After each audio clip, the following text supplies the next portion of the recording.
لله نحمده ونستعينه ونستغفره ونؤمن به ونتوكل عليه ونعوذ بالله من شرور أنفسنا ومن سيئات أعمالنا من يهده الله فلا مضل له ومن يضلله فلا هادي له وأشهد أن لا إله إلا الله وحده لا شريك له وأشهد أن محمدا عبده ورسوله أما بعد فإن خير الحديث كتاب الله وخير الهدي هدي محمد صلى الله عليه وسلم وشر الأمور محدثاتها وكل محدثة بدعة وكل بدعة ضلالة وكل ضلالة في النار فأعوذ بالله من السميع العليم من الشيطان الرجيم بسم الله الرحمن الرحيم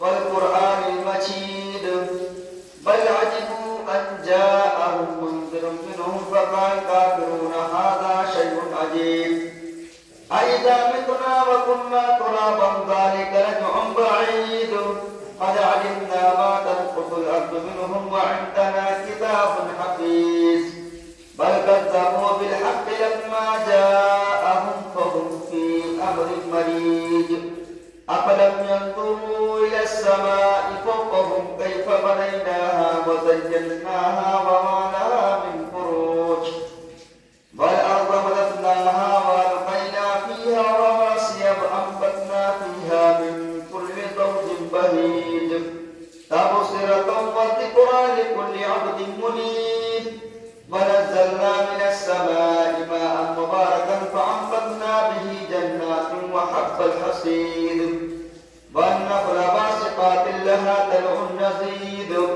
رزقا للعباد وأحيينا به بلدة ميتا كذلك الخروج كذبت قبلهم قوم نوح وأصحاب الرس وثمود وعاد وفرعون وإخوان لوط وأصحاب الأيكة وقوم التبع كل كذب الرسل فحق وعيد أفعينا بالخلق الأول بل هم في لبس من خلق جديد وقال تعالى في الموضع الآخر وإذا سألك عبادي أني فإني قريب أجيب دعوة الداعي إذا دعان فليستجيبوا لي وليؤمنوا بي لعلهم يرشدون وقال تعالى وقال ربنا ظلمنا أنفسنا وإن لم تغفر لنا وترحمنا لنكونن من الخاسرين وعن عبد الله بن عمر بن الخطاب رضي الله تعالى عنهما قال سمعت رسول الله صلى الله عليه وسلم انطلق ثلاثة نفر ممن كان قبلكم حتى أباهم المبيت إلى غار فدخلوه متفق عليه قال رب اشرح لي صدري ويسر لي أمري واحلل عقدة من لساني يفقهوا قولي رب زدني علما آمين برادران اسلام حاضرین جمعہ معزز بزرگوں اور دینی ملی بھائی تمام قسم کی تعریف و توصیف اللہ رب العالمین کے لیے لائق و طیبہ مصطفیٰ ہے جو اس کائنات کا مربی اور پالنہار ہے لاکھوں کروڑوں درود سلام ہو اس سچے قدس مقدسہ پر کہ جن کا نام نامی اسم گرامی جناب محمد رسول اللہ صلی اللہ علیہ وسلم ہے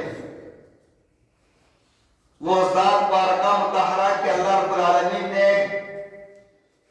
جنہیں رحمت کائنات بنا کر کے بھیجا حاضر جمعہ آپ کے سامنے ہم نے قرآن مجید کی سورہ بقرہ آیت نمبر 186 سورہ اعراف آیت نمبر 23 کی آیت کریمہ ہم نے تلاوت کی اللہ تبارک و تعالیٰ قرآن مجید کے اندر ارشاد فرماتا ہے وَإِذَا سَأَلَكَ عِبَادِي عَنِّي فَإِنِّي قَرِيبٌ کہ اے میرے حبیب جناب محمد رسول اللہ صلی اللہ علیہ وسلم، جب کوئی بندہ میرے بارے میں سوال کرے، میرے بارے میں پوچھے کہ اللہ کہاں ہے، تو اس سے کہہ دو انی قریب اجیب دعوت الداعی اذا دعان، کہ اللہ رب العالمین تمہارے سہ رگوں سے بھی زیادہ قریب ہے، تمہاری دعاؤں کو سنتا بھی ہے، قبول بھی کرتا ہے، بشرط یہ ہے کہ آپ ایمان لے آئیں، یہی نجات کا ذریعہ ہے۔ آپ اس آیت کریمہ کو سامنے رکھتے ہوئے اور آج کے ہمارے معاشرے کا اگر جائزہ لیں تو بہت سا فرق آئے گا۔ اللہ تبارک و تعالیٰ فرماتا ہے کہ مجھ کو پکارو، میں تمہاری دعاؤں کو قبول کروں گا۔ اللہ تبارک و تعالیٰ فرماتا ہے کہ ایک انسان حیران پریشان مصیبت زدہ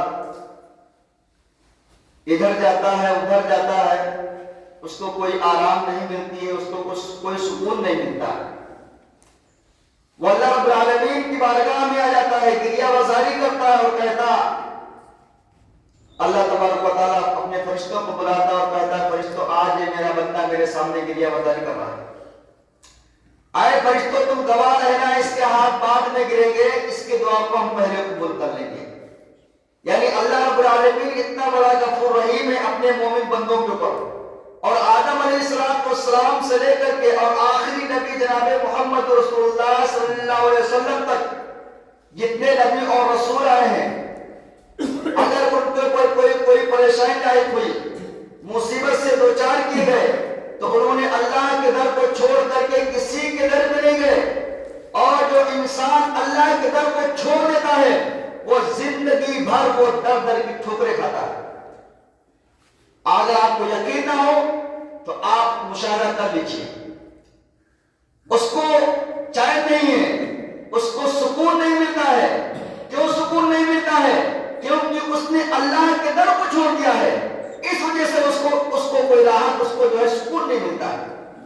اور جو انسان اللہ کے در پہ آتا ہے، اللہ رب العالمین سے گریہ وزاری کرتا ہے، اللہ رب العالمین سے روتا ہے، اللہ رب العالمین اس کی دعا کو رد نہیں کرتا ہے، اللہ رب العالمین اس کی دعا کو ضرور بضرور قبول فرماتا ہے۔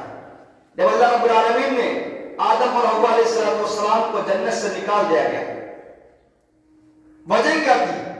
وجہ یہ تھی کہ اللہ رب العالمین نے کہا کہ تم فلاں درخت کے قریب مت جانا، اگر چلے جاؤ گے تو ظالموں میں سے ہو جاؤ گے۔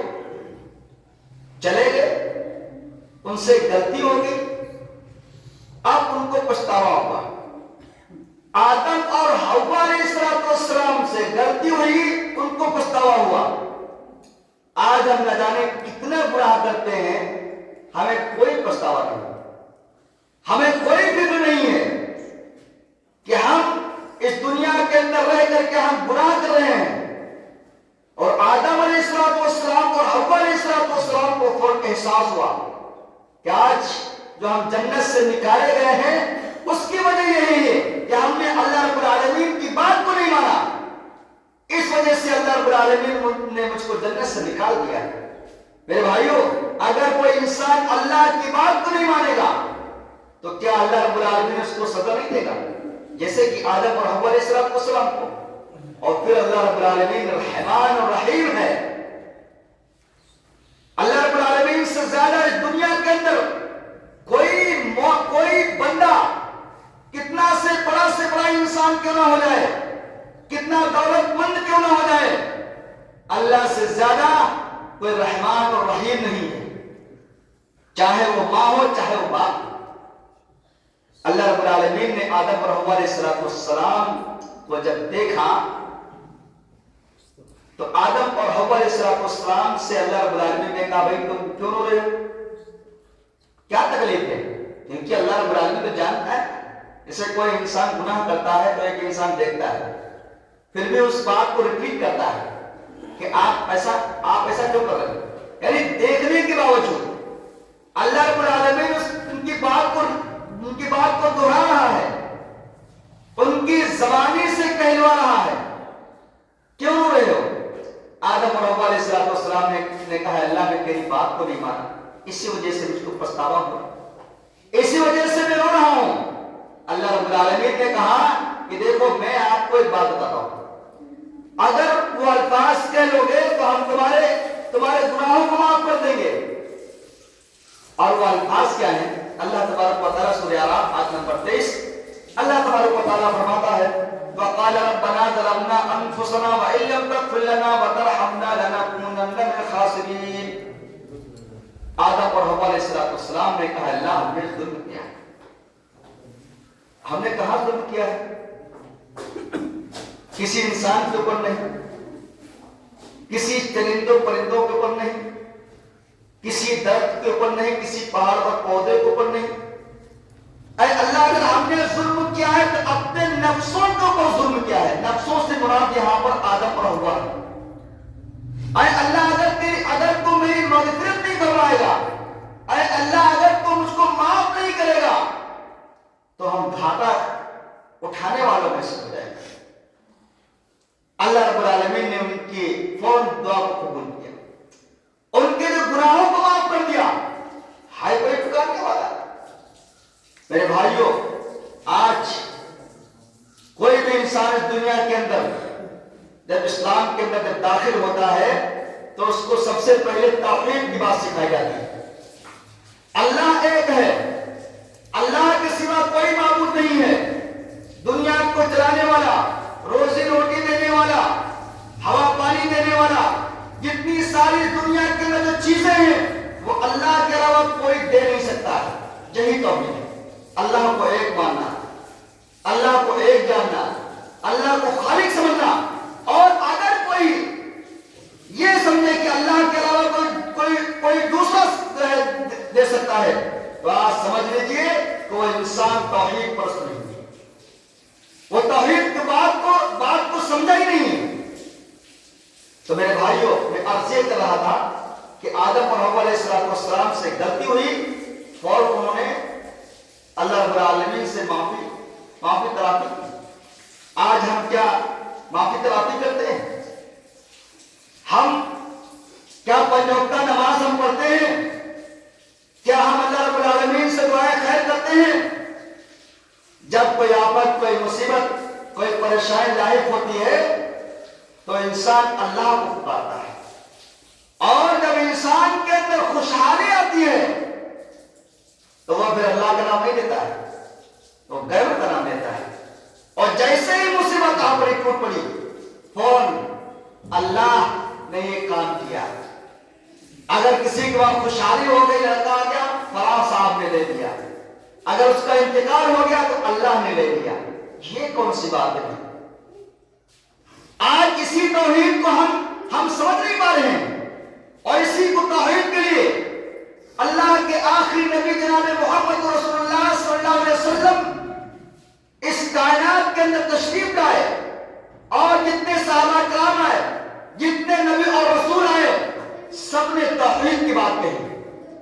اور جنہوں نے توحید کو قبول کیا اور قبول کرنے کے بعد ان کے اوپر پریشانیاں آئی، مصیبت سے دوچار کیے گئے، ان کو گھر سے نکال دیا گیا، در بدر کر دیا گیا، مگر انہوں نے اللہ کے در کو چھوڑ کر کے، توحید کو چھوڑ کر کے اپنی جانوں کو قربان کرنا گوارا کر لیا، مگر توحید کے راستے سے وہ کبھی نہیں ہٹے۔ اور جو انسان توحید کو اختیار کر لیتا ہے تو اللہ رب العالمین کہتا ہے کہ میں ایسے بندے کی دعا کو رد نہیں کرتا ہوں، ضرور قبول کرتا ہوں۔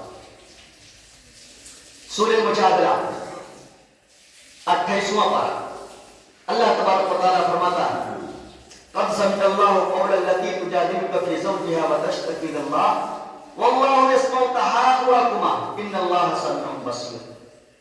خولہ بنت مالک بن سالبہ ان کے شوہر عوف بن صامت نے زہار کر لیا، اور زہار کا مطلب یہ ہوتا تھا زمانے جاہلیت کے اندر کہ اگر کوئی یہ کہتا علیہ کظہری امی، تو میرے ماں کی تیج کی طریقے سے، تو اس پر طلاق پڑ جاتی تھی۔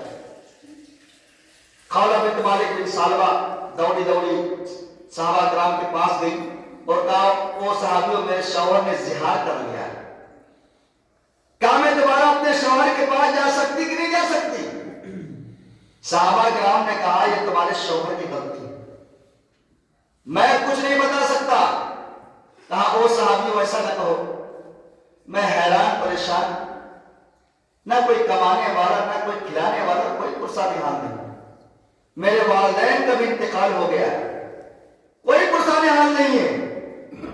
اور صحابیوں کو کوئی درمیان کا راستہ بتا دیا۔ صحابی رسول کہتے ہیں کہ مجھ کو نہیں معلوم ہے اللہ کے نبی صلی اللہ علیہ وسلم نے اس کے تعلق سے کوئی آیت یا کوئی سورہ مجھ کو نہیں بتایا ہے، تو لہذا میں کچھ نہیں بتا سکتا۔ تو آج کل کے مولوی حضرات اگر ہوتے تو فتویٰ دے دیتے۔ میرے بھائیوں، اسلام کے اندر اگر کوئی غلط فتویٰ دے دیتا ہے اور وہ فتویٰ قرآن و حدیث کے خلاف ہے، اگر اس نے عمل کر لیا تو اس کو زندگی بھر اس کا گناہ پڑتا رہے گا۔ کوئی اگر کسی انسان کو مسئلہ مسائل نہیں معلوم ہے تو لوگ اپنی طرف سے فوراً فتویٰ دے دیتے ہیں، ہاں یہ چیز جائز ہے۔ کہاں لکھا ہوا ہے؟ لکھا تو میں نہیں جانتا ہوں، مگر فلاں صاحب کہہ رہے تھے تو میں بھی کہہ دیتا ہوں۔ اب فلاں صاحب کون ہے؟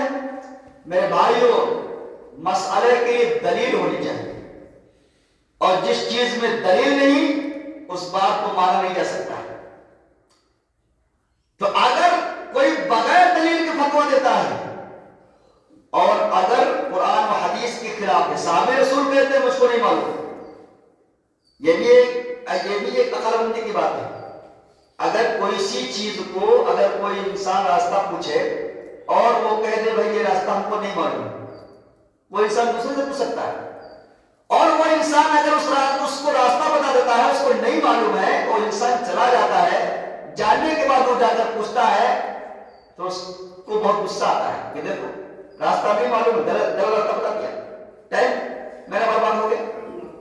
تو میرے بھائیوں، کہنے کا مطلب یہ ہے کہ انسان کو اگر صحیح مسئلہ معلوم ہے تب اگر بتائے تو اچھی بات ہے۔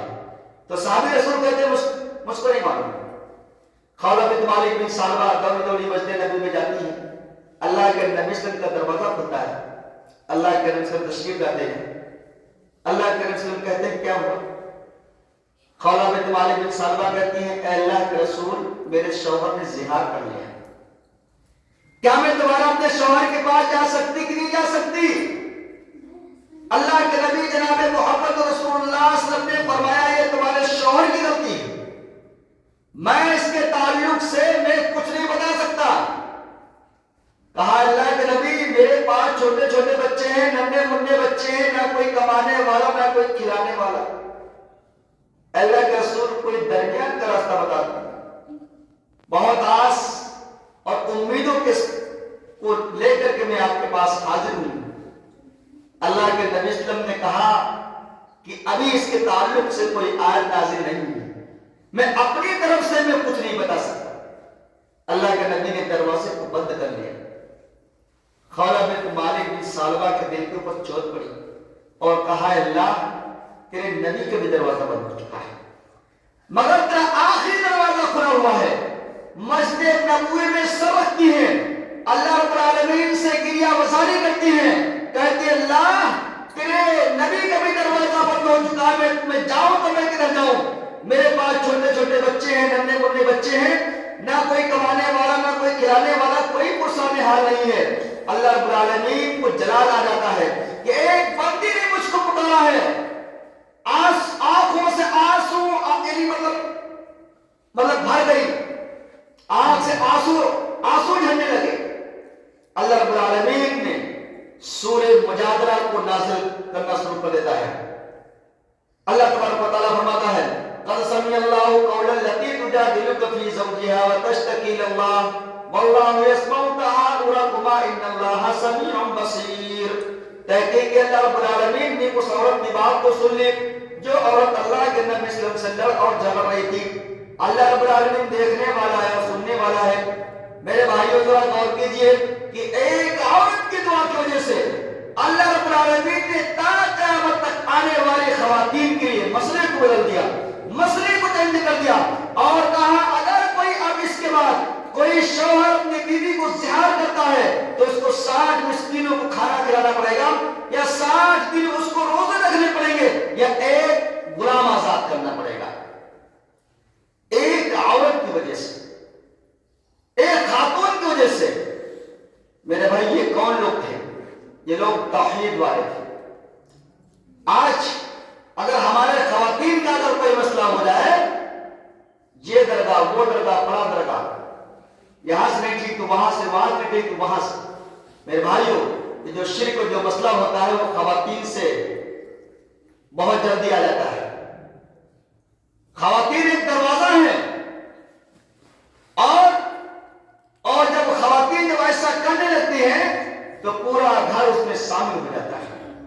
تو اسی وجہ سے کہا گیا ہے کہ خواتین کو پڑھانا بہت ضروری ہے، ان کو تعلیم دینا بہت ضروری ہے، ان کی توحید کی بات کرنا بہت ضروری ہے، کیونکہ جب ان کے پاس تعلیم رہے گی، ان کے پاس تربیت رہے گی، ان کی قرآن و حدیث کی باتیں رہیں گی، تو آنے والی جو نسل ہے وہ توحید کے اوپر مضبوطی سے قائم رہ سکتی ہے۔ اور اگر ہماری بیٹیاں اگر پڑھیں گی نہیں، اسلام کو سمجھیں گی نہیں، تو میرے بھائیوں ہمارے گھروں کے اندر سوائے شرک اور بدعت کے علاوہ توحید نہیں آ سکتی۔ میرے بھائیوں پڑھائی تو بہت سے لوگ پڑھاتے ہیں سب، مگر مضبوطی کے ساتھ توحید کی بات بتائی جائے۔ آج ہم کلمہ تو پڑھ لیتے ہیں، لا الہ الا اللہ محمد رسول اللہ، مگر بہت سے ایسے لوگ ہیں جو لا کا مطلب نہیں سمجھتے، لا کا مطلب نہیں سمجھتے ہیں۔ اور لا کا مطلب اگر انسان سمجھ گیا تو یاد رکھیے کہ وہ انسان توحید کے اوپر قائم ہو گیا، اور لا کا مطلب سمجھنے والے نہیں۔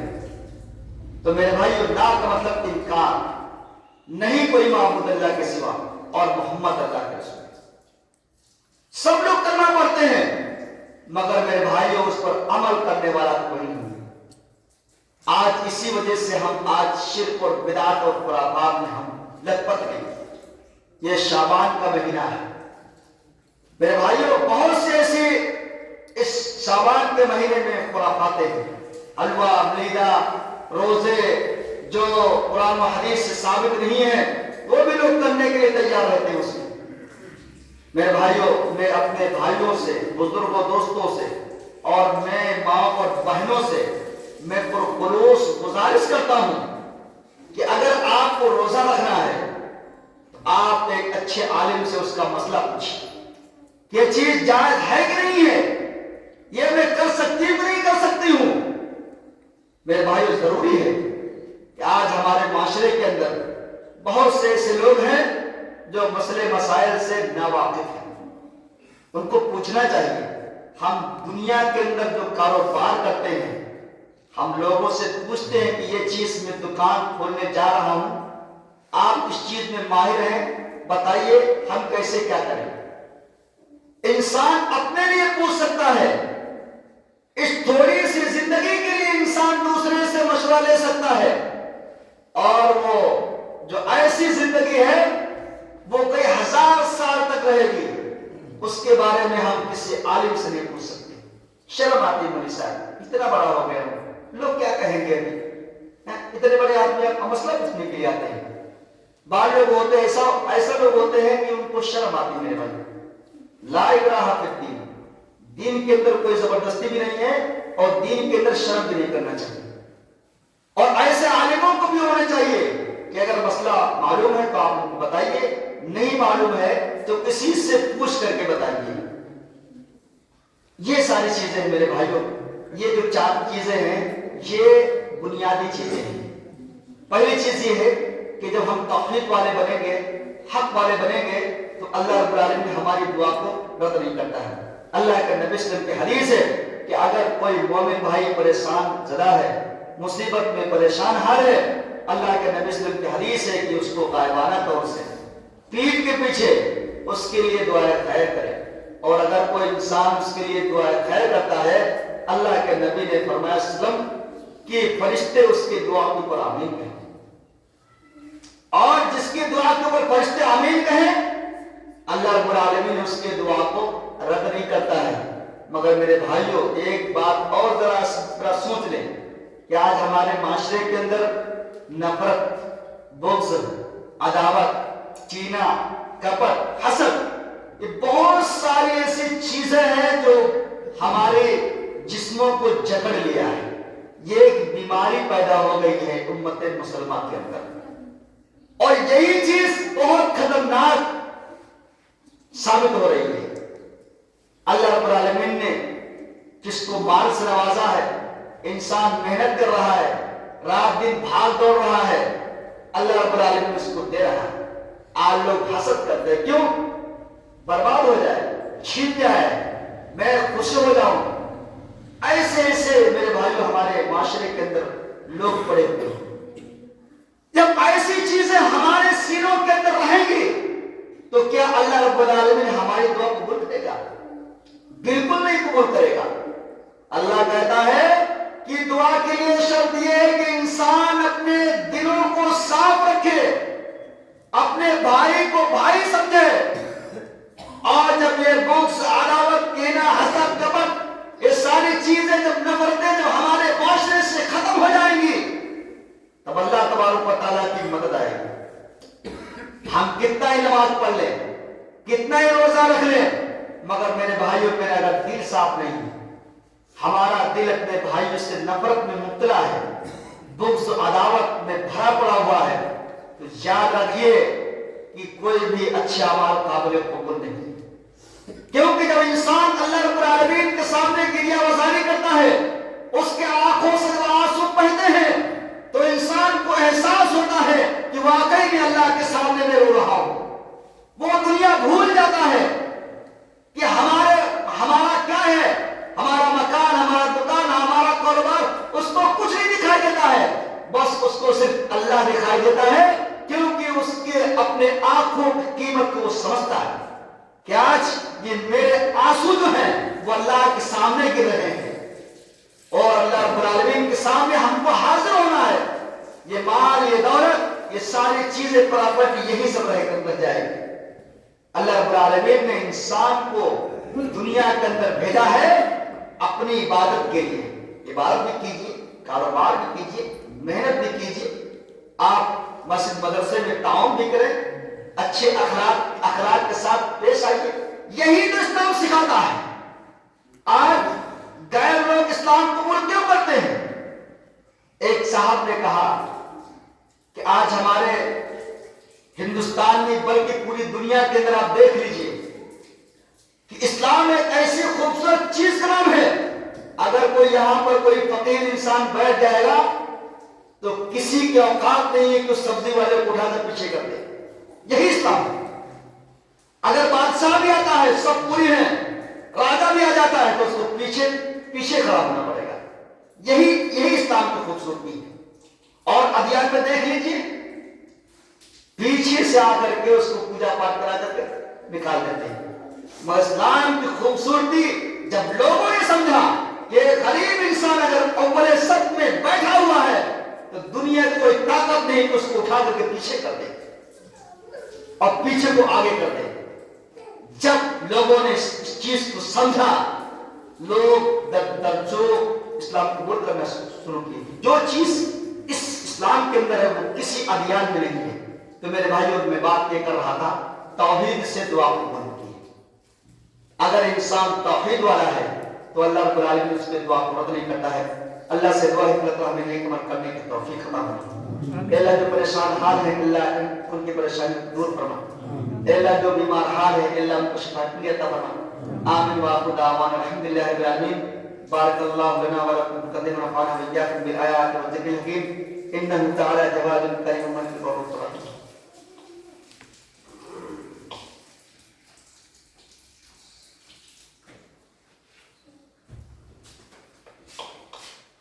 الحمد لله نحمده ونستعينه ونستغفره ونؤمن به ونتوكل عليه ونعوذ بالله من شرور انفسنا ومن سيئات اعمالنا. من يهده الله فلا مضل له ومن يضلل فلا هادي له.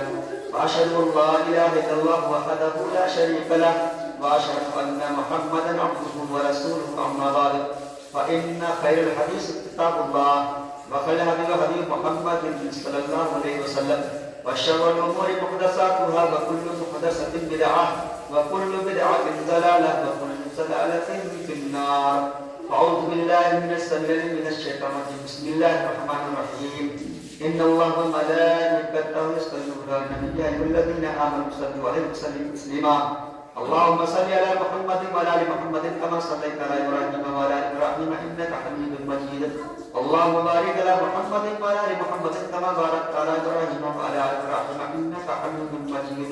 عباد الله رحمكم الله، إن الله يأمر بالعدل والإحسان وإيتاء ذي القربى وينهى عن الفحشاء والمنكر والبغي يعظكم لعلكم تذكرون. واذكروا الله يذكركم وادعوه يستجب لكم ولذكر الله تعالى على وأقيموا الصلاة.